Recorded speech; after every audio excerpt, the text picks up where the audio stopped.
Imagine walking into a building that you own, only to be told you don't belong there. That's exactly what happened to Ava Morrison, a sharp, confident, and self-made black woman who had built one of the fastest-growing financial startups in the country, Morrison Capital Group. Born to a single mother in a low-income neighborhood, Ava had climbed every rung of the ladder with grit, vision, and relentless hard work. By the age of 34, she had not only broken barriers in the finance world, she had built her own. It was a cold Thursday morning when Ava decided to visit one of her company's newest acquisitions, an old regional bank branch recently brought under the Morrison Capital umbrella as part of their national expansion. She didn't announce her visit. She didn't call ahead. That wasn't her style. She believed in showing up, observing quietly, and understanding how her company operated from the ground level. This was her way of staying connected not just to the numbers but to the people. Dressed in a simple navy blue suit, with no flashy jewelry, carrying just her phone and a small leather wallet, Ava walked into the branch as calmly and confidently as always. Her plan was simple. Make a small routine withdrawal from the company account, interact with the staff, and get a feel for the customer service quality. But the moment she stepped through the glass doors, she noticed something strange. There was no warm greeting, no welcome smile. The receptionist barely lifted her head. A man in a gray blazer standing behind the main counter, later identified as Daniel, the branch manager, gave her a quick up-and-down glance, then returned to whatever was on his screen. Ava stepped forward and said politely, "Good morning. I'd like to make a withdrawal from the Morrison Capital corporate account. Here's my ID." She placed her identification card gently on the counter. Daniel picked it up, glanced at it for less than a second, then let out a dry, dismissive chuckle. He didn't ask for a company badge, didn't check the system, didn't even verify the account access. Instead, he said with a smirk, "Sorry, ma'am, you can't withdraw from this account. This isn't yours." Ava blinked, caught off guard for a brief moment. "Excuse me?" she asked, thinking maybe he misunderstood. But Daniel didn't flinch. His tone was flat and firm. "This account belongs to Morrison Capital Group. You're not authorized to access it." For a few seconds, silence filled the air. Ava stared at him, processing what just happened. There she was, the founder and CEO of the very company this man was supposedly protecting. And yet, without hesitation, he had denied her based purely on assumption. She could feel the subtle stares from a couple of other staff members and even a customer or two who had picked up on the tension. Some looked confused. Others looked amused. Ava kept her composure. She had experienced prejudice before. She had dealt with doubt and dismissal more times than she cared to count. But this was different. This wasn't a stranger on the street. This was an employee representing her company, standing in her branch, and denying her access to her own business account. She calmly responded, "I'm Ava Morrison, founder and CEO of Morrison Capital. I oversee all account operations, including this one." Daniel didn't blink. "Anyone can say that. Doesn't mean it's true. I've seen people pull stunts like this before. If you don't leave now, I'll have to involve security." The words hit like ice. Ava felt something shift in her chest. Not anger, but clarity. A reminder of why she built Morrison Capital in the first place. It wasn't just about breaking into finance. It was about creating a culture where people, regardless of how they looked, were treated with respect. She took a slow breath, pulled out her phone, and tapped a number. "Hey Jasmine," she said into the receiver, speaking to her executive assistant. "I'm at the Oak Street branch.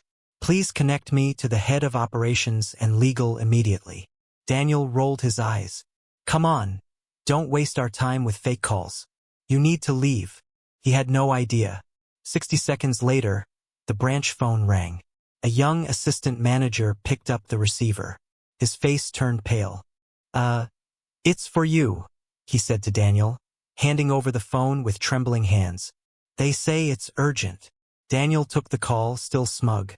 But as he listened, his posture changed. His eyes widened. His expression dropped. "She's who?" he muttered. The person on the other end, Morrison Capital's head of operations, was not playing around.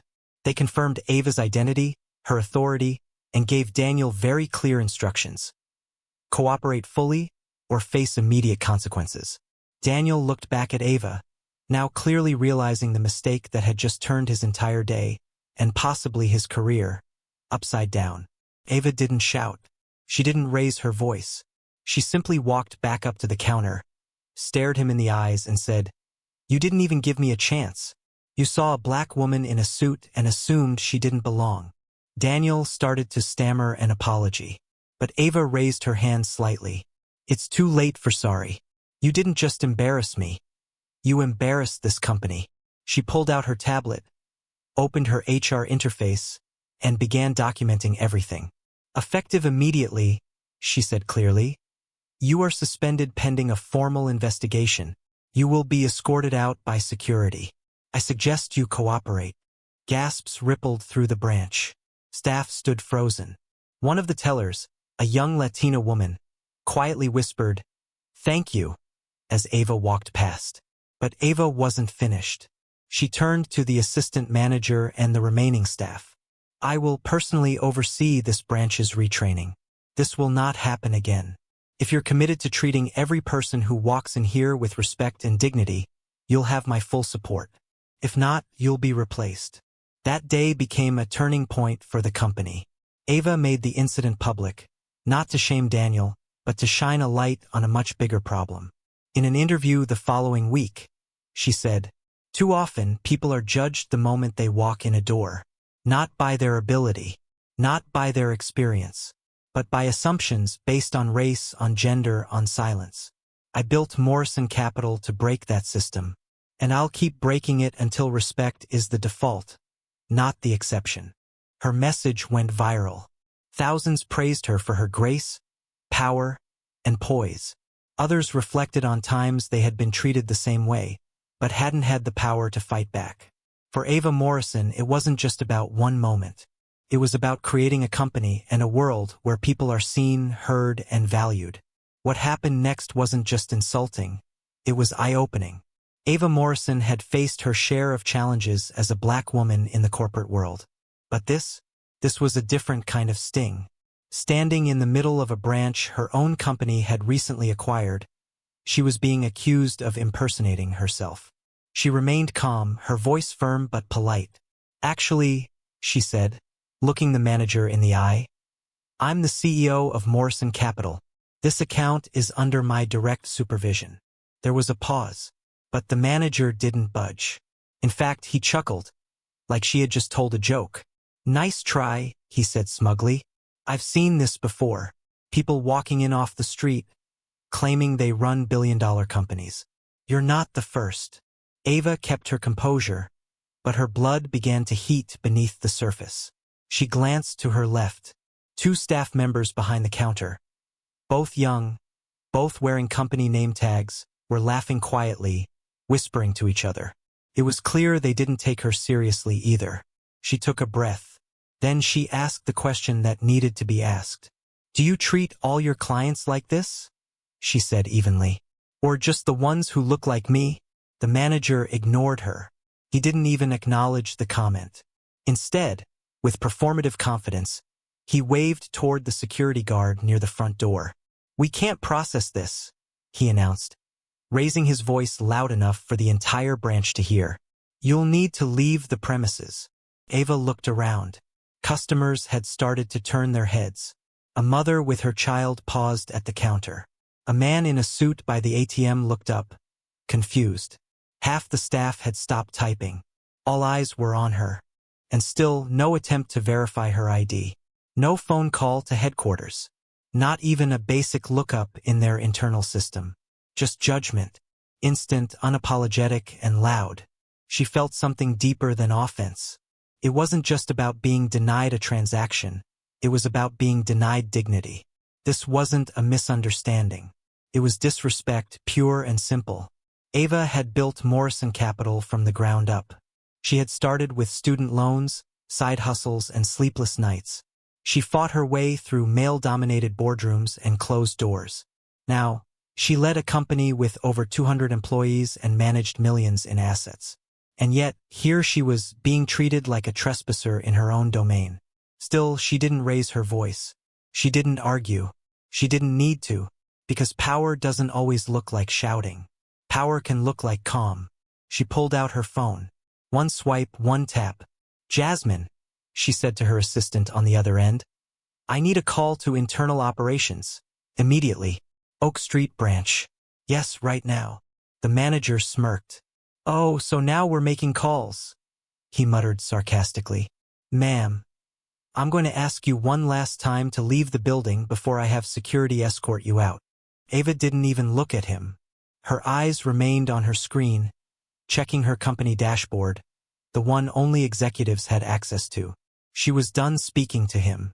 The next words wouldn't come from her. They'd come from the very top of the company he thought she didn't belong to. 60 seconds later, the branch phone rang.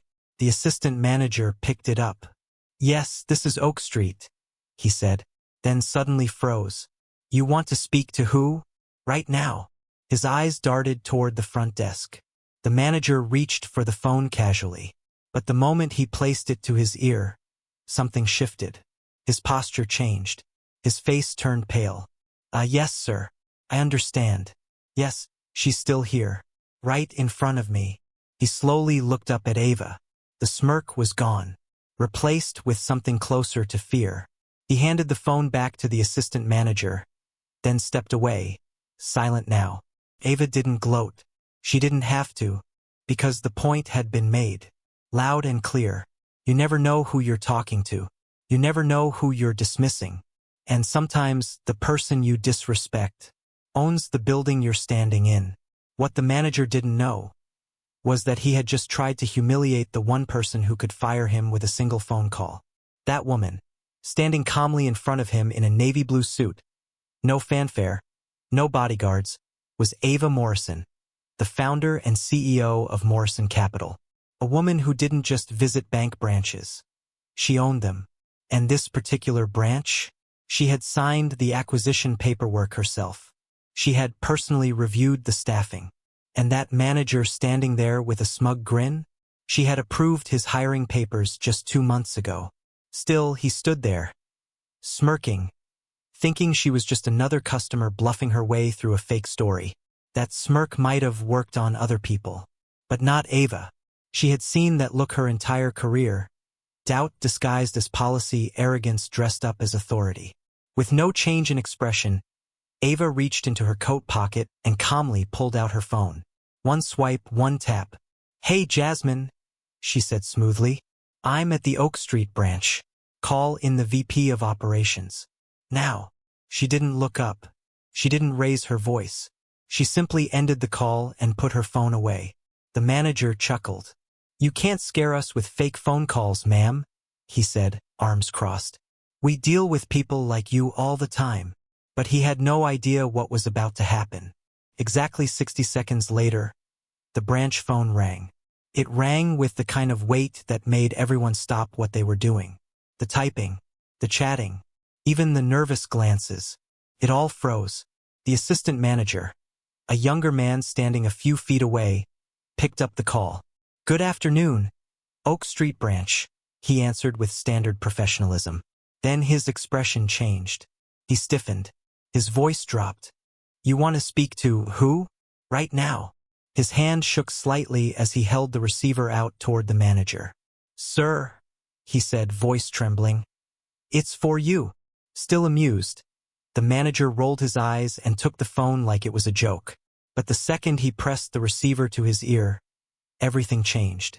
The voice on the other end was cool, firm, direct. "This is Morrison Capital headquarters. You're currently speaking to our CEO."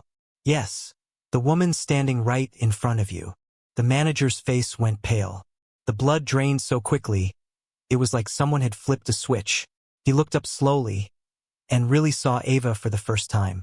Not as a customer, not as someone trying to act important, but as the top executive of the entire company he worked for. The room was silent. The customers waiting in line watched with wide eyes. Staff behind the counters stopped breathing. One of the tellers actually stepped back like she'd just witnessed something divine. The manager's mouth opened, but no sound came out. He looked like a student caught cheating on a final exam, except this time the teacher owned the school. He handed the phone back to the assistant manager with a shaky hand and took a step back. Ava remained exactly where she was. Still calm, still poised, still in control. She didn't need to say anything dramatic. She didn't need to make a scene, because the scene had already been made for her. Power didn't require volume. Sometimes real power came dressed in silence and a navy suit. Ava finally spoke. "I'm not here to embarrass anyone. I'm here to do business. But let me be clear, this is not how my company treats people. Not clients, not visitors, not even strangers." Her voice was low but unmistakably firm.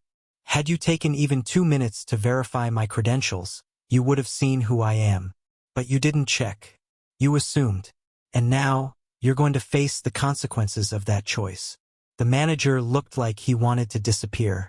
Ava turned to the assistant manager. "Thank you for taking the call," she said gently. "I'll be handling the rest with HR and Ops. Please make sure the rest of the staff are informed. Things are about to change around here." She pulled out her internal company tablet, opened the HR interface, and began documenting everything. What had started as a routine withdrawal had become a lesson in humility, professionalism, and the cost of judging someone too quickly. And for the manager, it was a moment he'd never forget. Because sometimes the person you think you can dismiss is the one who signs your paycheck. Ava didn't yell. She didn't curse. She didn't even raise her voice. The entire branch was frozen, silent, watching. She simply turned to the stunned manager, her tone steady and cold as steel. "You judged me based on how I looked," she said. "You assumed I didn't belong in the building I bought. And then you humiliated me, in front of your staff, in front of your customers." No one moved. The manager, once so smug and sure of himself, now stood pale and breathless, completely powerless. Without another word, Ava pulled out her phone, unlocked it, and opened the internal HR system. A few taps, a few clicks, then came the words that changed everything. "Effective immediately," she said, never breaking eye contact. "You are relieved of your duties. Security will escort you out." The air in the room thickened. The manager stammered, You're serious?" Ava didn't blink. Dead serious. He didn't even attempt to argue. He knew there was no coming back from this. The same authority he mocked had just ended his career in a matter of seconds. She turned to the assistant manager, who had stood quietly, watching the whole thing unfold. "Take this as a lesson," she said. "Culture starts at the top. If this is how you treat clients, if this is what you allow in your branch, we're changing leadership. Today." Finally, she faced the rest of the staff. Their eyes were wide, their mouths slightly open. "I will be back tomorrow," she announced, loud enough for every person in that room to hear. "And every day this week, not as your CEO, but as a client, as a woman, as someone who demands basic respect." She took one last look around the room. "If you're here to serve people with dignity and professionalism, you'll have my full support. I'll fight for you. I'll promote you. But if not," she paused, "you won't be here much longer." With that, she turned and walked out, calm, powerful, unapologetically in control. And the branch? It would never be the same again. The incident at the Oak Street branch didn't end when Ava walked out that door. What happened inside those walls sent ripples far beyond that one location. Corporate reviewed the full video footage from that day. Every disrespectful word, every dismissive look, every decision made without reason. And Ava? She didn't bury the footage. She didn't use it for revenge. Instead, she used it to teach. That video became part of Morrison Capital's new national staff training program, rolled out across all branches. But more than the video, it was the story Ava told afterward that struck a nerve across the country. In an interview later that month, Ava didn't rant. She didn't name names. She spoke with intention. "It wasn't about being denied access," she said. "It was about how quickly some people assume, and how rarely they're held accountable." We talk a lot about diversity and inclusion, but those words only mean something if they're lived out in everyday decisions. In real-time judgment calls, her words hit hard, and they spread fast. Ava's decision to fire the manager on the spot went viral. Not because it was dramatic, but because it was justified. People didn't see a CEO showing off. They saw a woman standing tall, with grace, with control, with power that didn't need to shout to be heard. She didn't fire him out of rage. She fired him out of principle. Thousands praised her online. News outlets picked up the story. Leadership blogs quoted her interview. And social media lit up with one consistent message. Finally, accountability that means something. And the branch? Under new leadership, things changed quickly. Staff were retrained. Culture shifted. And in just 3 months, customer satisfaction increased by 40%. Why? Because respect isn't just a policy. It's not something you write in a handbook and forget about. Respect is a practice. And when practiced daily by everyone from the top down, it can change everything. Ava didn't just protect her title that day. She protected her values. And in doing so, she reminded the world what true leadership looks like. If the story inspired you, comment and subscribe for more eye-opening stories on Mindflix Stories, where real moments meet powerful truth.